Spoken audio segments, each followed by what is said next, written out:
Annyeonghaseyo! Welcome to Afternoona Delight, where Lia, Megan, and Amy, romance novelists, and your K-romance guides. So grab some dekboki and listen to your new favorite unnies.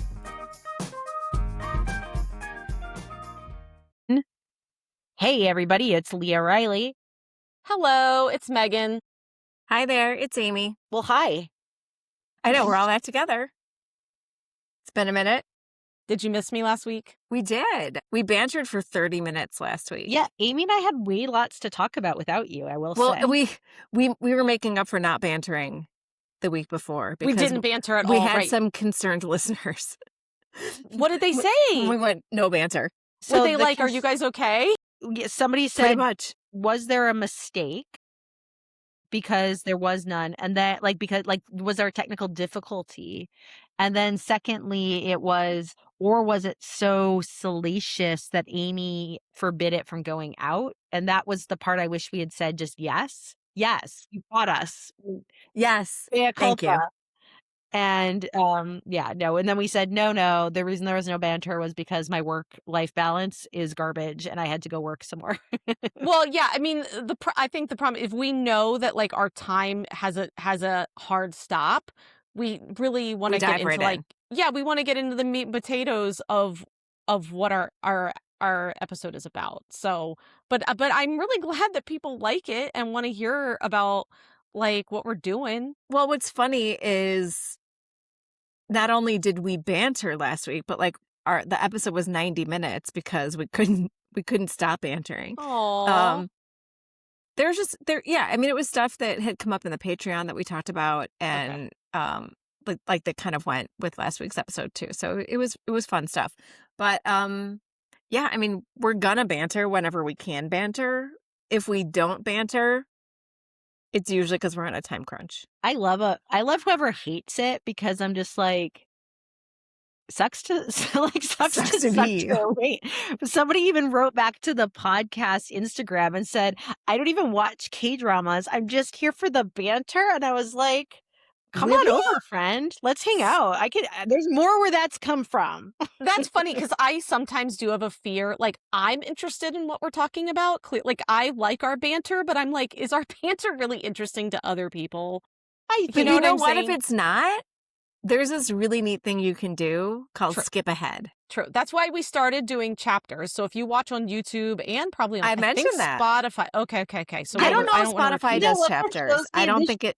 This is what it shows me. It shows me Megan listened to fucking shit about last week. Yeah, she didn't listen to this episode. I know. I said I was going to. Well, didn't it just come out today? It did. Like, okay, well, give me a minute. She's like, I'm going to listen. And then she's just like giving away every single obvious trait that she listened to nothing. It just came out today. Give me some time. You should have woken up this morning and been like, beep, where's our, if you're not our most loyal fan, who is? I know. Well, and look, the World Cup has been on. Okay. And I need people to understand that like this has been taking up a large portion of my time. I really love the World Cup. People know I'm like the sports ball we one. We talked about this podcast. Last week too, Megan. You did? Shit. Yep. I'm sorry. Okay. And then I butchered the name and you can correct Tottenham. I guess I was calling it like Tottenham. I was like, look, and I'm not pretending. I was like, I don't know the name. Is it Tottenham? Am I saying it right? Is it Tottenham? It's Tottenham. Tottenham's where I got in a Tottenham. I've been to Tottenham. We talked about this as well, Megan. But it was Heather in the Patreon who called her out, rightfully so, because she lives in England. Yeah. It was funny. Okay. It was funny. Well, today we have a little banter to talk about this, but I want to explain what we're doing today and why we're all probably a little nervous about what we're talking about today. So 2 weeks ago, we did a podcast on breaking down like our favorite kiss scenes. Okay. Or like a kiss scene that we thought was done really, really well. So we wanted to talk about it. And I don't remember who it was, but one of us was like, what if we fanficked a kiss? I think that was my own dumbass idea. That's I think it was. Because when it came out, what we initially talked about, I think, when we were doing that episode is and we didn't have time to get to it because it was in our script for that episode, was 2 characters who didn't kiss but should have. That's it. And then Lia took it to the Patreon and made it fanfic. Which is totally fine. So even even fanficking 2 characters who didn't kiss but should have that's still fanfic. But we were able. We're expanding. The Patreon was then able to broaden their choices because we didn't have to keep it to 2 characters and 1 drama. Right. So we chose 2 characters. Maybe they're characters in the same drama. Maybe they're not. And wrote kiss scenes for them. But we were talking before we signed on we are not narrators. Well, I mean, Amy, I think is like pretty good at, she at least has some background of like acting, so she can maybe do this. No. Like reading your own writing is a whole other story. And I feel like this is very different from when we do a second lead SOS, because when we do our second lead SOSs, like there's often some romance in it, but it doesn't get salacious or anything like that. Well, when I do second lead SOS, I tend to do it like it's a Cliff Notes. Like that's Correct. how I've always. Yes. So I feel like I'm writing more of like a summary than like an actual 100%. Like 100%. So it's a different tone. Yeah, So- this feels more vulnerable because I'm actually writing how I write. I'm So writing the like regret I had by 2:30 today. It's 6 now, where I'd done jack shit and I was really busy and I was like, now I have to write a fucking kiss scene that I have to read out loud. So first, I don't like to read out loud. I don't either. Secondly, I like a kiss scene, but I don't like to write fast. No. Then not be able to edit. Like I was like, I'm gonna have no time to edit. It was like all the things I hate all at once. And I was like, I actually even debated baking sick and being like, my cramps are so bad that I can get out of it. The thought crossed my mind. This is the thing. I can't even listen to audiobooks. I have a hard time with someone else like reading fiction to me. And so recently I was more involved with an audiobook, like picking out the narrators of books than I've ever been before. And I needed like Amy to help me because Amy's like, I mean, Lia reads audio or listens to audiobooks as well, but I think like I listen primarily to audio. Yeah, and I like needed help because I have still never listened to like my audiobooks. It freaks me out. And I think for this next production, I am going to have to listen and I am stressed and that's someone else reading it. It's just a totally weird thing. It's not reading though. That's the thing. It's a performance. It is. It's You're not correct. reading. So You're it's correct. literally like if True. you were watching your favorite show while you were falling asleep, right? You're like, true. I'm going to close my eyes and just listen because, I mean, we can't do that with K-dramas because we have to read. But like, I'm just going to close my eyes and listen to the dialogue. That's what it is. Okay. And I get it. It's just hard for me, I think, to like reconcile it somehow in my brain. But me reading it, like my husband has been trying to get me to try dictation. And I know a lot of people who use dictation and love it, and it's really changed their writing, but I can't do it. Like the way my brain tells stories is through my typing. Like I just don't. So I think that's another thing. That's why this is like gonna be hard for me to read out loud, is just because it's just not the way my like brain tells. I don't know. It's so gonna be basically hard. All we're doing is saying, listen to this thing that we're feeling a lot of ambivalence about that was forced on us by no one and nothing but ourselves. Well, I'm We're excited. We're not feeling ambivalence. We're feeling scared and vulnerable. Yeah, I'm feeling ambivalent. Okay, I am feeling ambivalent. I'm feeling But if nervous, you're ambivalent, but you I don't care. Ambivalent? Let me see. Yeah. Let me see. I'm Googling it. like I'm excited because I like what I wrote. No, ambivalent means mixed, contradictory, or opposing feelings. Not I don't care. Oh, I It thought says people ambivalent. often mistake ambivalent for apathy or not caring. In I was reality- wrong about the. Oh my In gosh! reality, ambivalence means you care about both sides of an issue. I actually I thought didn't know that. ambivalent. Well, I thought ambivalent meant you can go either way, but it was like very like meh. No, it's I like thought it was meh. so it could be like having two clashing feelings about the same thing. Okay. I learned something new Okay. today. I Because did. Same. having All I right. also cognitively, my things are clashing because I'm like, this is a thing I put forward and made happen, and yet and now like wah wah, and that feels ambivalent because Okay. they're So my apologies for well actuallying you. I was wrong. yeah, you're okay. same because I was on Amy's side on that one. Don't worry, I will always Google to be I right. appreciate it. I want to use words the way they are meant to be worded. Same. I like that I know. But using our own words today it's for me, it's scary. It is. Especially again, I'm going to go back to the second lead SOS. The second lead SOSs are easier. Yes, because they're kind of like summaries. Also because we're not writing vulnerable scenes in those either. I mean, there might be a kiss, but like it's glossed over quickly. Where this scene is the kiss and the lead up to the kiss. Well, both of them, before we signed on, they're like, ours are kind of salacious. And it made me laugh because I think of the three of us, I have written the more erotic stuff. Like some of my stuff goes pretty racy. Like 5 chili peppers. Baby, I've done priest fisting. What are you telling me? Well, true. You have done, actually, that's true. With me. That's true. That's true. But mine is you on but a mine regular is- basis. You on a regular basis. Yes. I do on a regular basis, like I do. But I you do did it with you do it with a pen name. Yeah, and I did it. You're not coming annoy- out here as Megan Erickson and I reading did it it out to loud. specifically annoy Amy. Yes. True. I did get some comments about the last alien thing I talked about, which was that they had appendages, my male aliens, where their cap spins, the cap of their appendage. That's like, well, and then You mean the I head don't of their dick, not Yeah, the cap of I their have a cap of their appendage. I'm trying to be, I know. And then I'm writing a male human and a female alien. And previously in this series, before I knew I was going to write like a female alien story, I had written that they have essentially like their pleasure center in the roof of their mouth. Why did I do that? That feels very Because male gaze of you. it's insane. So now I have to write it because I already said it. The book was published like 3 years ago. So now I'm like, I guess I got to put it in the roof of her mouth.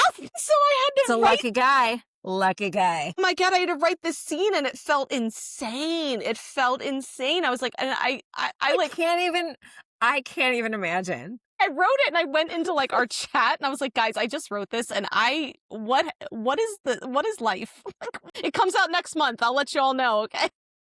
So this is off topic, but on topic because I was just thinking about what you said on chat. So I shared with you both a story where I got into it with my child, who both my teens have decided that they enjoy rage baiting me. Like this has become like a real hobby of theirs. Like they want a reaction and they do what they are going to do to get a reaction. And I every hate that. time I'm like, I understand what's happening and I'm going to give you that reaction because I am actually full of rage. Right. So- Right. I Well- understand what's happening and it's working. Yeah. So Bronte and I are driving along and we start talking. And so she actually just started to annoy me because she like was getting into this like, well, I'm going to keep, because this is a long, meaty conversation and we will just hit the very small highlights. So first we were talking about a common conversation we have, which is like the prudery of her generation and like the smut shaming and just kind of like cringe elements of this. So this was a conversation we were having because she falls on that side. Like she's gotten zero interest in like smut reading, anything like that. And so then somehow it moved into like a dubcon, non-con conversation where I was like, I don't feel like I need to get into this too deep with you, but yeah, you're old enough that we can have some literary like conversation around this. And then at that point, I think I rage baited her around dubcon and non-con. And so she decided to rage bait me back and just started to get into this idea of, you know what, I really wish just what I'm looking for. I think my favorite genre is just tragic romance, like romances that end unhappily. I'm like, so love stories, or fiction with romantic elements. She's like, no, a romance. And I was like, well, so we get into my soapbox of like the genre of romance as we understand it in Western publishing, which are the books you're referencing, will not meet that standard. Let me talk about the bookstore. Let me talk about where things are shelved in the bookshop. And she was like, oh no. She's like, if I go to the bookstore, because our bookstore has like 2 or 3 shelves of romance. Like it's a relatively big section for an indie bookshop. She was like, I'll find a book that doesn't have a happy ending on that bookshelf. And I was like, motherfucking bet right now. I have so much to do, and I'm driving your ass down right now downtown. We were driving, like I just like pulled out of because we were in the car having this fight. I just throw the car in reverse. I'm like, we're going fucking now to the bookstore. And so the whole way down, she's like, well, why isn't this? Like, I'm just going to invent this genre then. I'm like, my least favorite people in the world are the people who are like, hear me out. I want to do something edgy. I want to do something that's never been done before. I'm going to do a romance, but it's going to end sad. And I'm like, shut the like, if I'm even getting mad now. You're rage baiting yourself. Myself. And so I was just like, you're not edgy. You're not inventing nothing. And I'm like driving along and like, then we pull up. I'm like, let's go in. So we go in, and I could just tell at this point, she's like, Mom, I don't even fucking care. She's like, I don't even care. She's like, I don't care at all. And I was like, you find me a book. And we go in, and she's like, Emily Henry. And she like pulls it. And then I started to be like, fuck, they had like Coho on the shelf.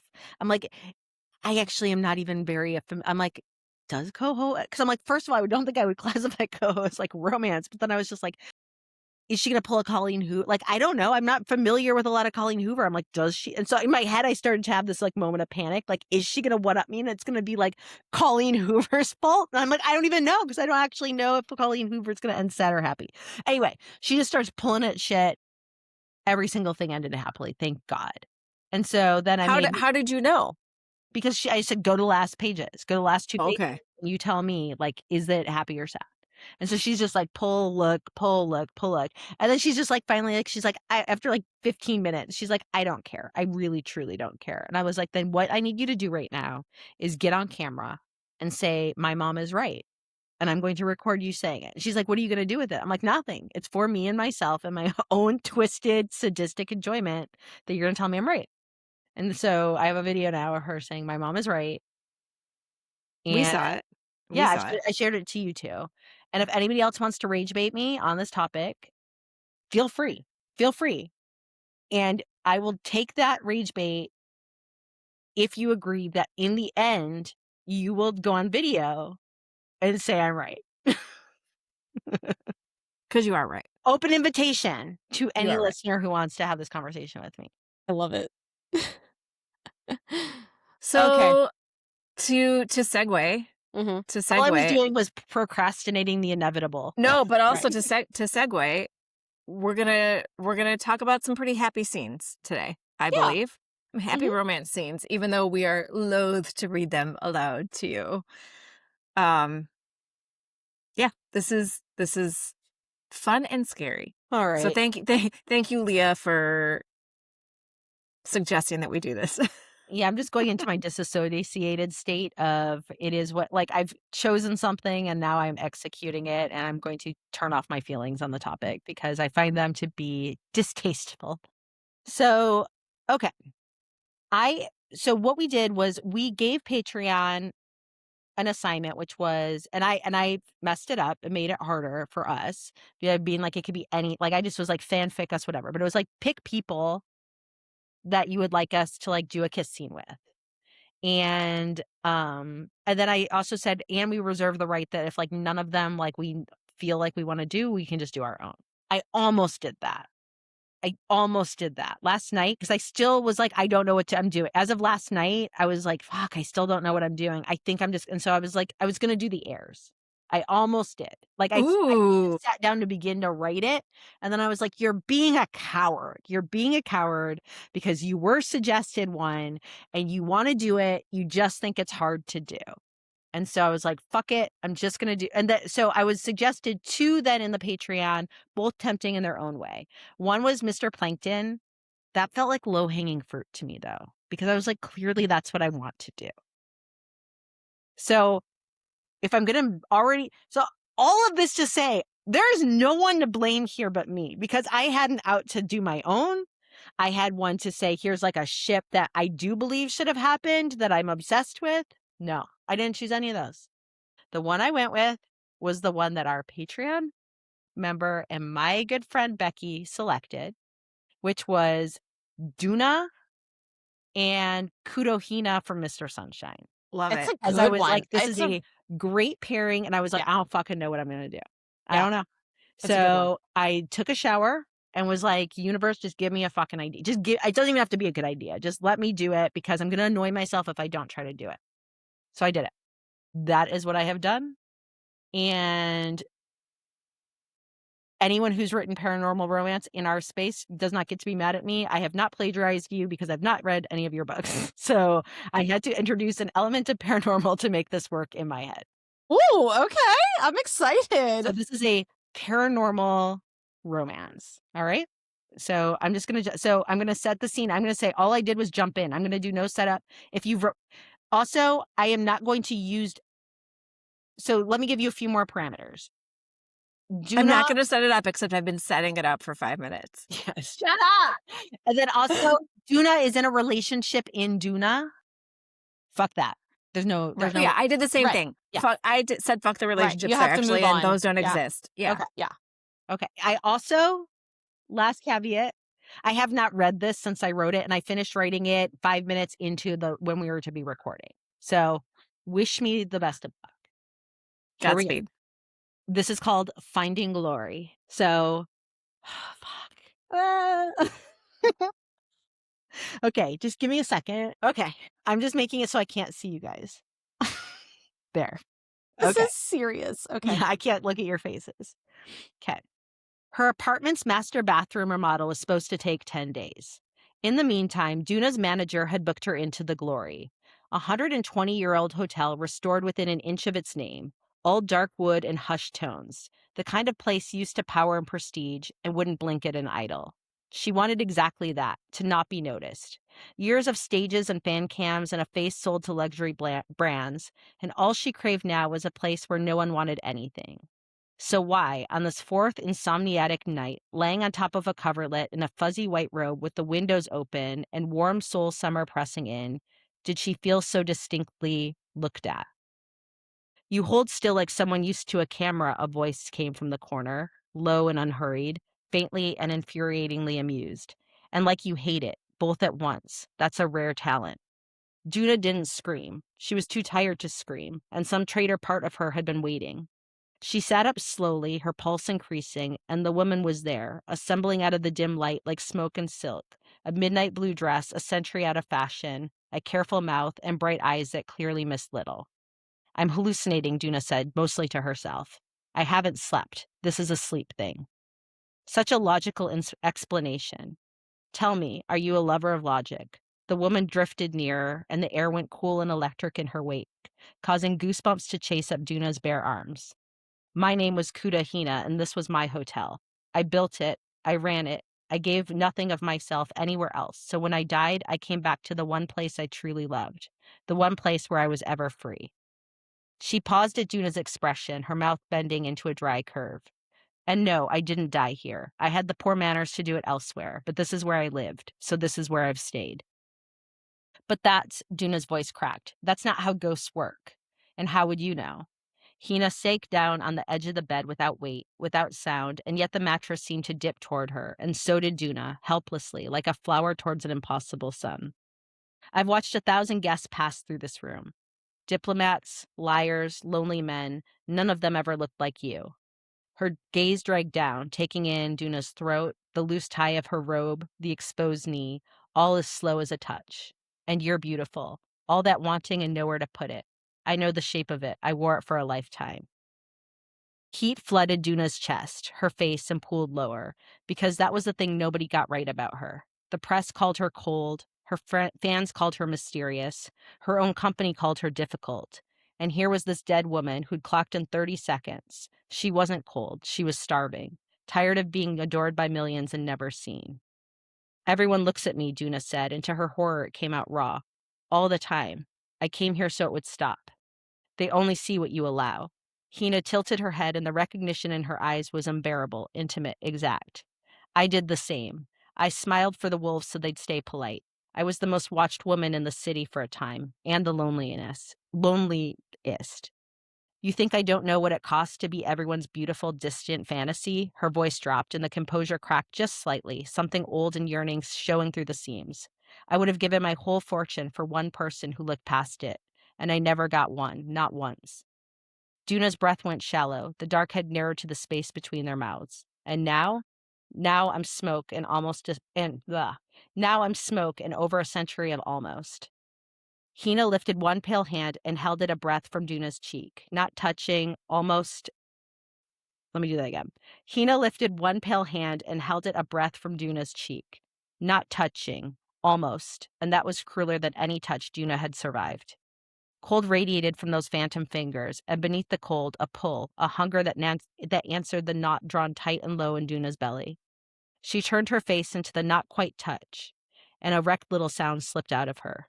There, Hina breathed, satisfied and undone all at once. There she is. Her gaze dropped to Doona's mouth, slowly, as though approaching something precious, and she lowered one hand. Look, I had to do it. One finger hovered beside Doona's lower lip, not touching, waiting. The restraint became unbearable. Doona parted her lips. The surprise that crossed Hina's face was brief and devastating. Doona, she whispered, but Doona was already leaning forward. The tip of Hina's finger slipped between her lips, cool as water at the start of winter, weightless and impossible, and somehow the most intimate thing that anyone had ever done to her. Her eyes fluttered shut, and a soft sound escaped her throat. When she looked up again, Hina appeared wrecked by the sight. Slowly and carefully, Hina withdrew her hand. There, she said again, her voice rough around the edges. There you are. Hello. She leaned in until the cold of Hina was a sweet shock against her overheated skin, reckless and ungovernable. If you're going to haunt me, she said ragged, then haunt me. Kiss me before I lose my nerve. Hina went still, the stillness of a woman who'd been wanted and never once let herself be the one to reach. And then she closed the distance. The kiss started cold, but it didn't stay that way. Frost blooming against glass, a chilled gasp that made Doona arch, and then warmth, impossibly, like the ghost was stealing heat from her very cells, greedy and hungry. Doona moaned, waiting to be consumed. Stay until your apartment is finished, Hina whispered against her lips, and the words shook. Stay through the renovation. Let me almost touch you every night then. I was free here once, and I think I only ever stayed waiting to feel it again. You're what freedom feels like. Doona, who had run out of every room that had ever wanted something from her, curled her fingers into the flickering silk and held on. 10 days, she said. I'll stay that long. And then kissed the ghost again. Leah. Yeah, I love that. That's I something love you that. just threw together. Loved it. I loved it so I much. feel like I'm So sweating. good. Ready. So good. And I'm like way more nervous to read mine now. A, because that was so good. And B, because mine is more salacious than that. So you can rest easy. When the finger went in the mouth, I was like, "This is Leah." Yeah. That was I so loved it. good. Yeah, It was I so, loved so it. good. Absolutely. And I've actually never written anything sapphic before. I haven't either, and I want to. All It right. was really good. Well, thank you. And I'm I so figured, proud of because you. I really was like, I had no idea how to do it. And then I was like, why am I not doing the most obvious choice? Which is That was really good. That was really a really great Yeah. way to do it. and I like, think you really captured both of their personalities too. Yeah. thank you. But yes, it's challenging. I look forward to now not having to do it again and listening to Right. both of you. Right. I'm out. Peace out. Okay, who wants to go next? Can I get it over with? Sure, go ahead. Go ahead. Okay. Yeah, I am also going to put you guys off screen. Tee. Okay. So I too took a suggestion from Patreon, and I did get 2 really good suggestions. So I want to give a shout out to the one that I didn't choose because it was really good. So the one that I didn't choose was from Caroline, and that was to do some competency porn and do Kim Miso, Park Min Young from What's Wrong with Secretary Kim, and sorry, trying to get to my other screen, and Cha Sung Hoon, who is Kim and Kyu in Business Proposal, our second male lead in Business Proposal, and that would be so good. And I really wanted to do it, but the other suggestion got to me for 2 different reasons. One, because it highlights a cameo that happens in a drama that seemed to tease something that will never happen, and 2, because it's Pride Month, and so I wanted to do something for Pride Month. So to set the stage here, like neither of you watched Romantics Anonymous, which is fine. But this will help set the stage. So it's a delightful romance drama between a CEO with touch phobia, played by Japanese actor Shun Oguri. I don't even know if I'm saying his name right. Hang on. The way that I spelled it looks weird. Pause 1 second. I'm seeing if I made a typo. I did. Okay, so let me start again. So neither of you watched Romantics Anonymous, which is a delightful romance drama between a CEO with a touch phobia, played by Japanese actor Shun Oguri, and a chocolatier who has severe anxiety when it comes to making eye contact with anyone. And that is one of our favorite actresses, Han Hyo-joo from Happiness, and she's amazing in this role. But I'm not here to write a kiss scene with any of the main players from this drama. This kiss scene comes as a patron recommendation from Gavin and co-signed by Sarah from Afternoona Asks. Consequently, they are also the two who recommended this drama to me. So we know dramas love to surprise us with great cameos, but usually those cameos are within the main context of the drama and not in an epilogue end scene that makes you think they are teasing a sequel with a whole new romance. But alas, there has been no mention of Romantics Anonymous 2, so perhaps the cameos at the end were just a publicity stunt, which is why I'm here to give the people, and by people I mean me, Gavin, Sarah, and hopefully some other viewers, what they want. The only thing spoilery about revealing these cameos is who they are. There is nothing to spoil the actual drama since the HEA has already happened at this point. Like, this is literally kind of like a coda to the drama. But if you don't want to know who these actors are that make these cameos and don't want to experience these two fictional characters kissing, feel free to fast forward to Megan. Okay, it's just the rest of us now, right? So here we go. So since our hero and heroine in Romantics Anonymous are both dealing with some mental health issues, there is, hallelujah, therapy in this drama, specifically group therapy sessions. And in the last therapy session of the final episode, our therapist, Irene, introduces a new counselor on the team, played by Kentaro Sakaguchi. Sorry, I got his name twice. Our therapist, Irene, introduces a new counselor on the team played by Sakaguchi Kentaro, our dreamy Jungo from What Comes After Love. He stands up for his introduction, and in walks a latecomer to the group session, Songjun Ki.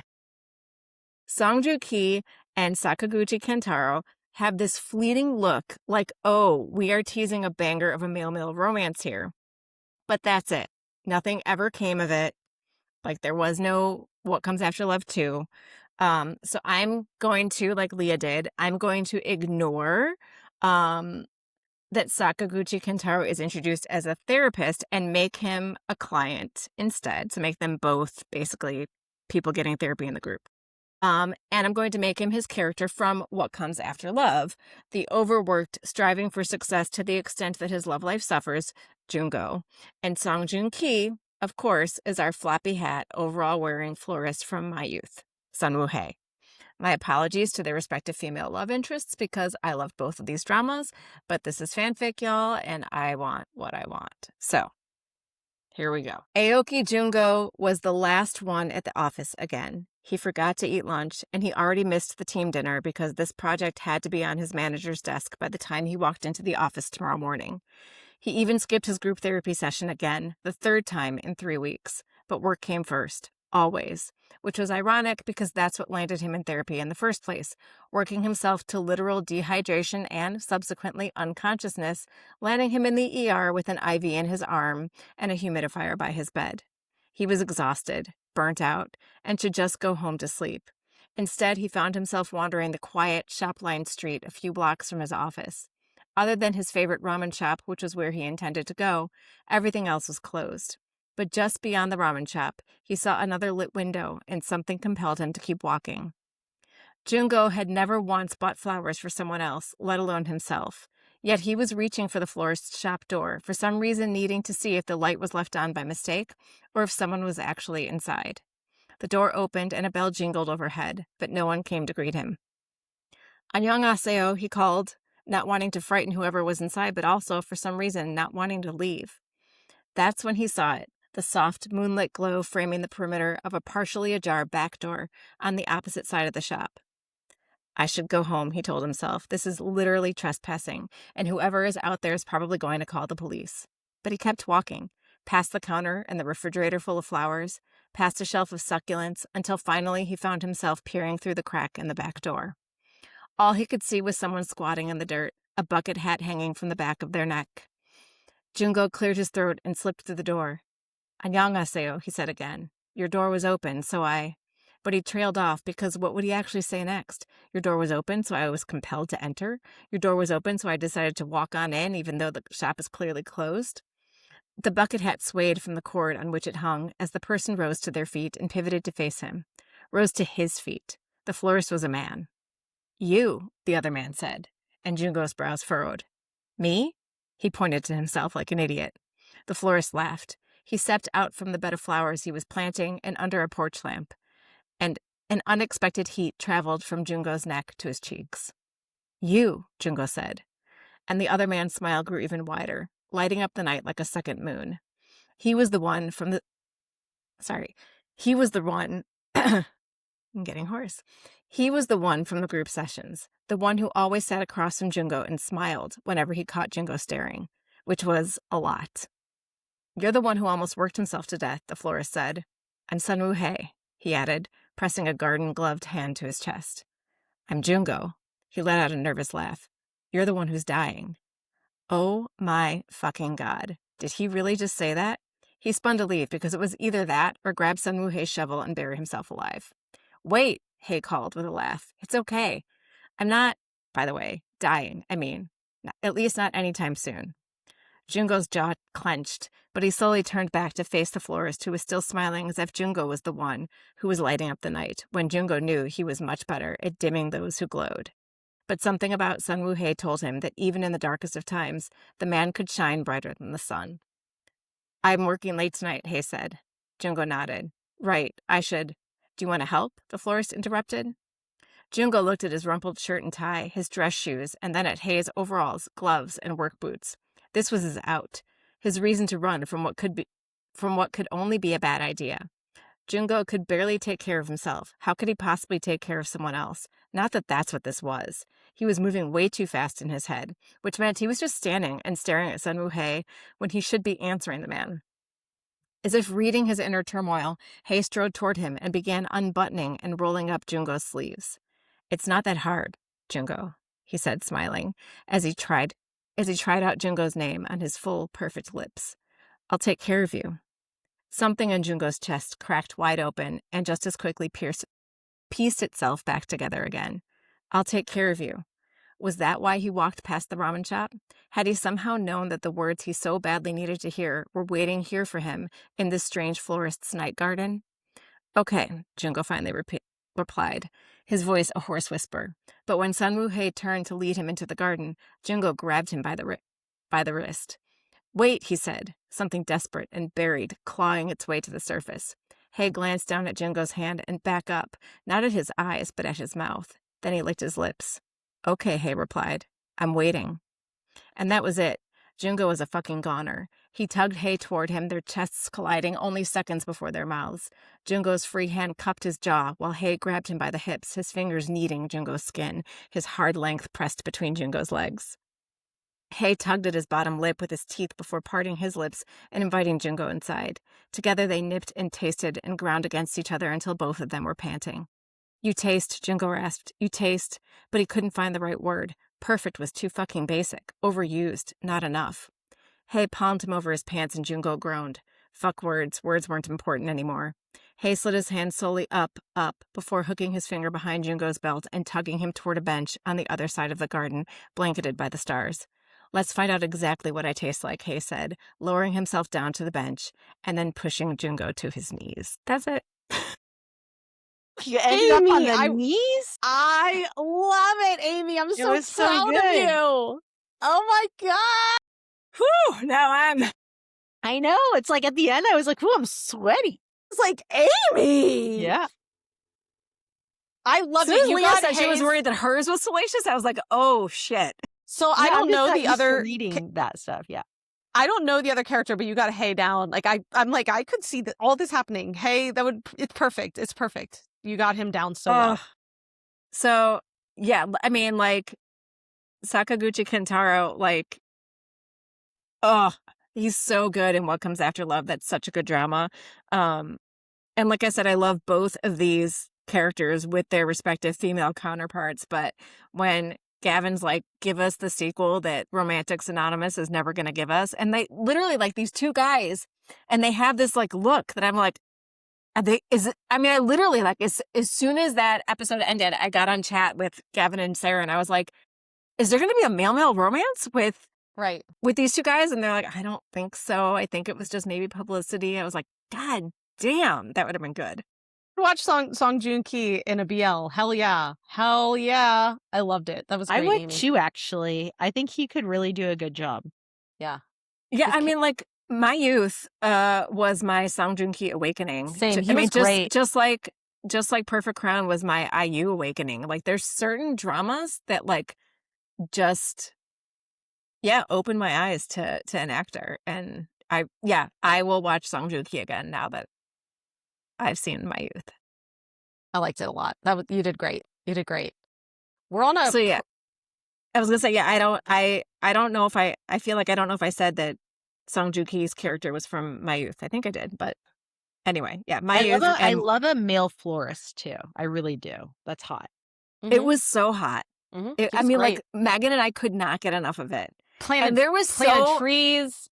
There was so much florist stuff. Like so much florist stuff. And like there was so much not wrong, but so much like kind of like muddled stuff story-wise. Didn't matter because this florist character was the fucking best. He was always cutting flower stems. Just the whole half of his and scenes, squatting in that back garden. And squatting in the garden. Yeah. So many flower stems cutting. Like, just it was great. Well, that was good. It was hot. It was hot. Yeah. We're on like a Pride Month kick then. Good. We did no cishet romance between No the three cishet. of us? No Love cishet today. Yay.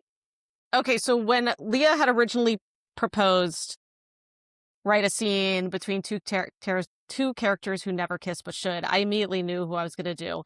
And even though we asked Patreon, I wasn't going to, I'm sorry, Patreon, but like, I have to, like, we know who you did. Right. But let me just shout out AJ. I actually from have Patreon. no idea who you did. Well, Come on. Yes, you do. Think. Well, let me shout out AJ from Patreon because she was like, Megan, for Weak Hero class. And so thank you, AJ, because you went into my mind because this is exactly what I'm going to do. She had what happens at the end of season 2 after Ah Suho and Yoon Seon see each other outside the hospital. I am skipping like a little bit more ahead than that. So I am going to give just a very short background on Weak Hero class. If you don't want to be spoiled, then skip me. But I feel like I just need to give like a slight background.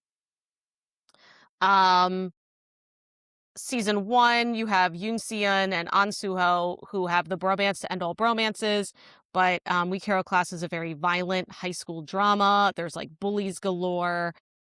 They're both constantly injured because they're sticking up for each other. Okay, so when the other gets hurt, I interpret it as there is like guilt involved. So at the end of season 1, when Suho is beaten so badly that he's put into a coma, that's how season 1 ends. And then season 2 is Seon's story in like a new school. And I do believe he constantly carries this like guilt. Even though he didn't do it, I think he carries the guilt of like, maybe this wouldn't have happened to An Suho if he never met me. And he also lives, like I say that it's season 2 of Weak Hero class. An Suho isn't in any scenes until the very end, but yet he's in every single scene. Because Yoon Si-hun makes so many decisions that are based on his friendship, that are based on his friendship with An Suho. So, and at the very end of season 2, An Suho wakes up from his coma. And Yoon Si-hun in like a very dramatic scene, slow-mo runs to greet An Suho, who's on the front lawn of the hospital in a wheelchair. and smiles at him. And that's the end of season 2, and it's amazing and glorious.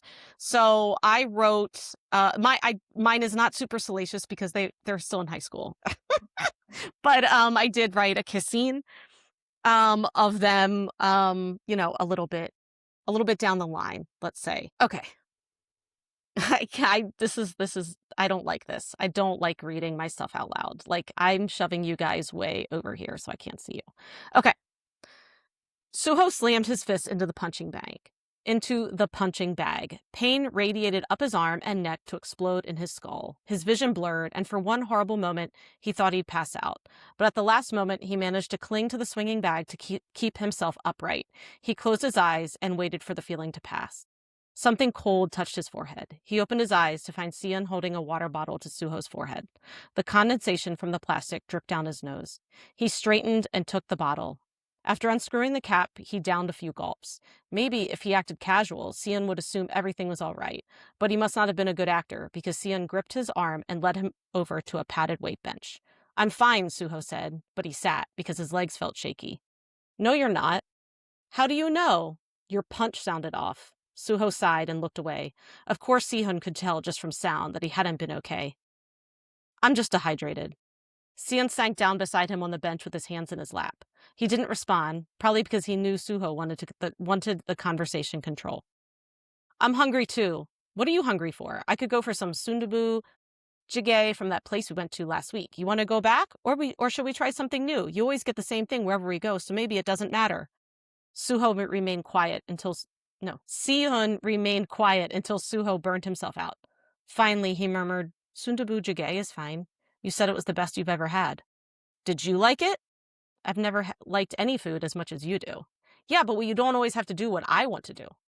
"I like doing what you want to do." There was a lot riding behind that sentence, a whole wagon of guilt and baggage. That much Suho knew. A headache bloomed between his eyes, and he turned away so Sion didn't see his wince. Not that Sion would say anything about it, but he didn't like worrying him. That was really all Sion did since Suho had woken up from his coma. Worry. Suho knew he felt guilty, but they both made decisions that had led to these consequences. And in the end, Suho had woken up, which was what mattered. A little worse for wear, forever damaged, but awake. He picked at the tape on his knuckles, which he'd once worn like second skin when he thought he would fight professionally.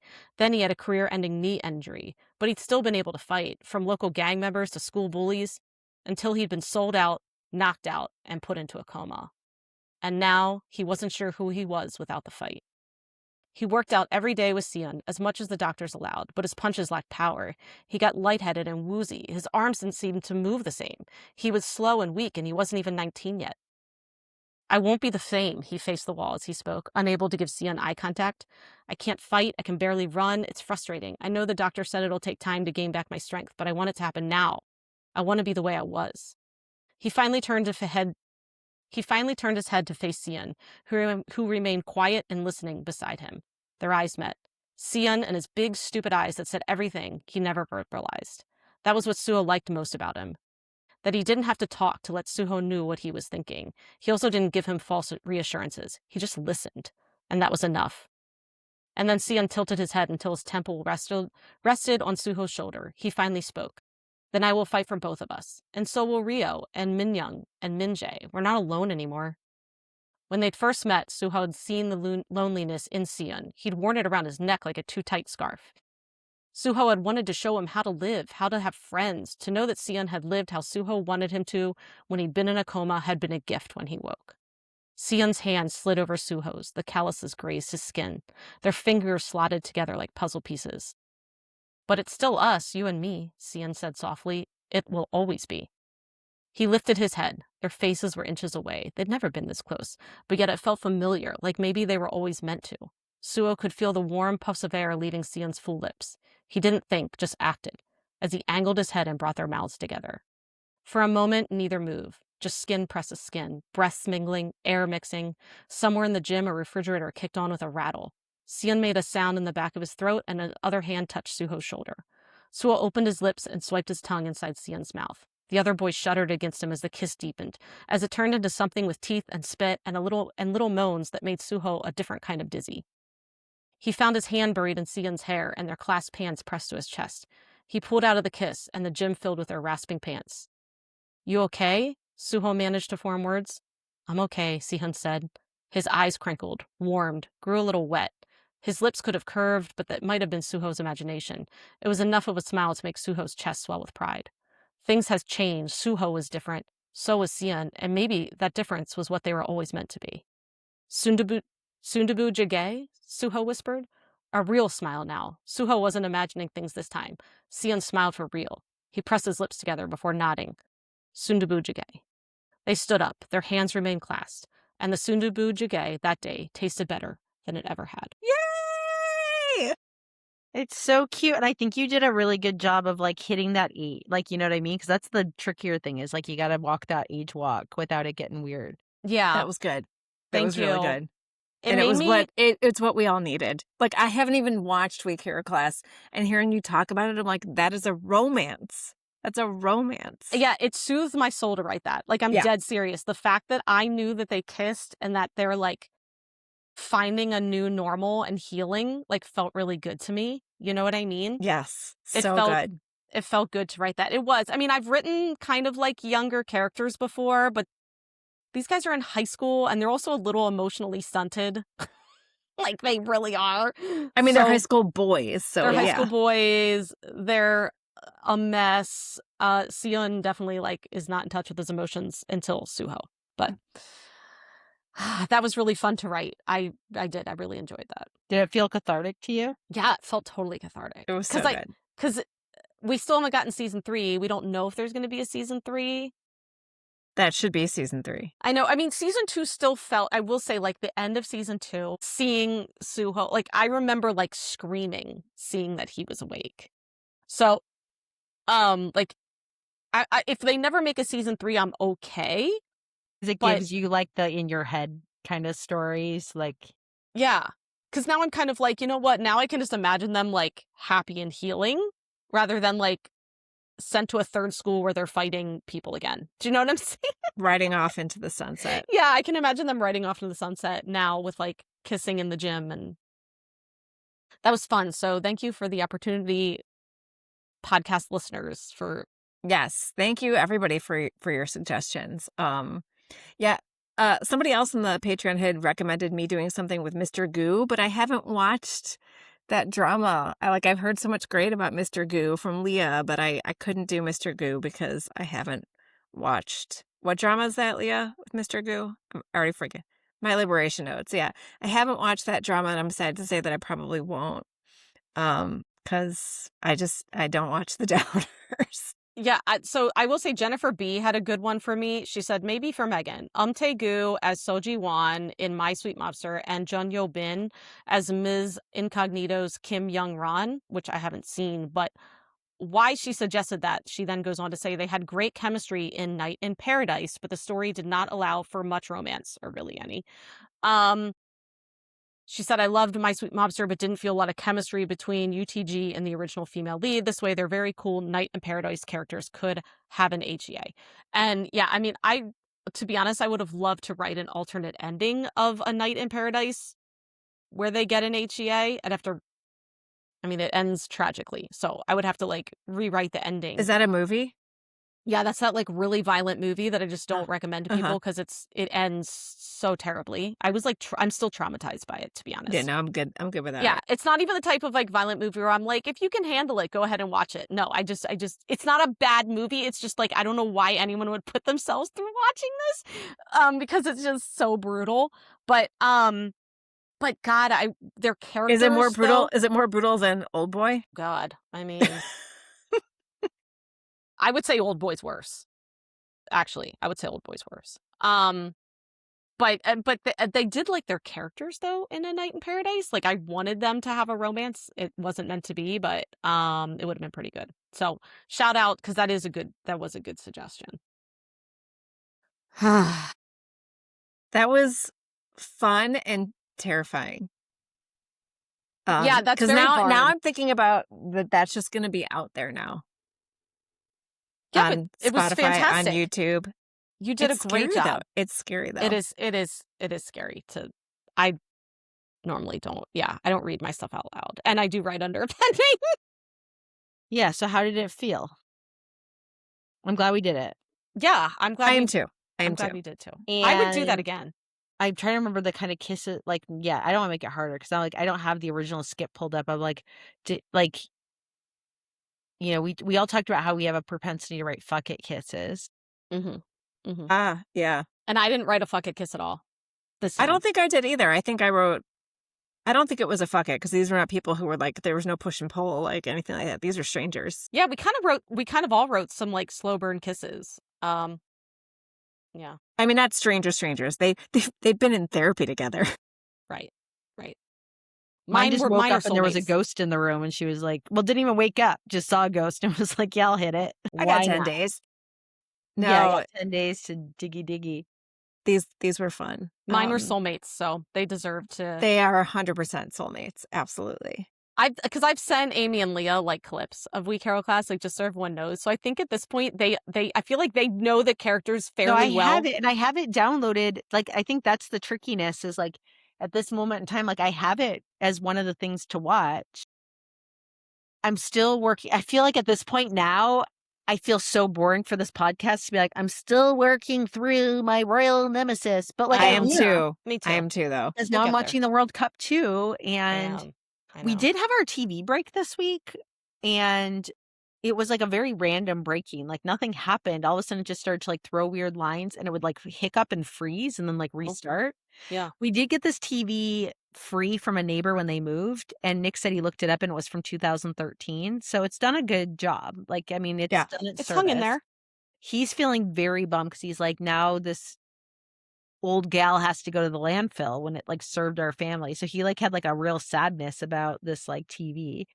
But I ended up buying a new TV for consumerism, and we now have like what for us, like we used to have no TV.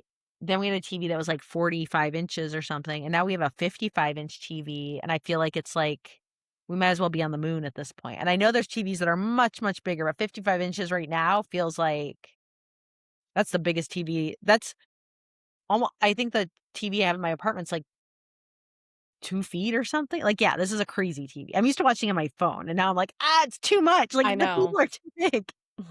There's too much to look Like at. an IMAX. Yeah. It feels like going to an IMAX. But I so tomorrow will funny. be watching I'm going to be watching 2 soccer matches tomorrow because it's US and Australia, and then it's Mexico Friday. and South Korea.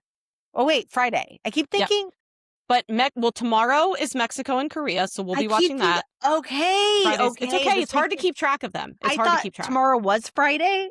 Well, there you and go. then I thought both of those were happening tomorrow. No. Okay. Mexico and Korea is tomorrow, and I'm so excited. It's 9:00 at night for me, so it's like a perfect time. Kind of. for me to- Where are you watching? Like, where is it streaming? I got we YouTube just- TV for watching it. Yeah, Okay. it's on Fox if you have like YouTube TV. Like, Okay. I guess, or yeah, Fox is running it. So yeah, I know I've been watching a lot, but it's only once every 4 years. Okay, so I'm not judging. yeah, I'm excited. I am rooting for Korea. Mexico and Korea are my 2 top teams, so having them play each other feels very unfair, but I am going to root for Korea. But Mexico, I do, for the North American teams, you're my team. For like, I couldn't tell you one person on the team. I know nothing about the team. I'm going on vibes. okay. Go on vibes. That's what the world like. I fully support people who are just like, look, I don't know, I like their uniform. I'm gonna root. I for 'em. wrote to Megan and I said, I'm on whatever team was colonized versus the colonizer. So every Right. time I like pull it up Right. and there's like Right. colonized country, like a formerly colonized country, I'm like, yep, that's who I'm rooting for. Yeah. So, The eligibility is interesting too, because obviously there are some players who could play for like 4 different nations, and then they get kind of like recruited and they choose basically. I want to go see Cape Verde now. I feel like I have a new vacation destination I because I was like know. looking it up and I was like, damn, I want to go. I know. Same. So yeah, I feel like I am also learning more about the world and my geography. I think I am too. I really am. Because I do the same. I'm like looking up countries and where they are if I'm not. Yeah, like, I'm still a geographic idiot. So I mean, I kind of am. I'm kind of terrible. Yeah. Well, I mean, there are some like very small, like some of the little Caribbean country. Like, yeah, every once in a while I'm like, ooh, I'm like stuck on like, yeah, I got to look up one and figure out where exactly. All right. Well, on that note, I wish I could kiss each of you. Mwah.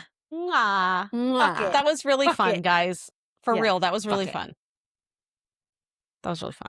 Yeah, no, this was fun. Thank you, Lia, for putting it out there. Thank you, patrons. And thank you, listeners, for listening. We hope you enjoyed. Mwah. Mwah. We'll see you next time. 안녕. Annyeong. Kamsahamnida. Thank you for listening to Afternoona Delight. Where can you find us outside the pod? Head on over to afternoonadelight.com.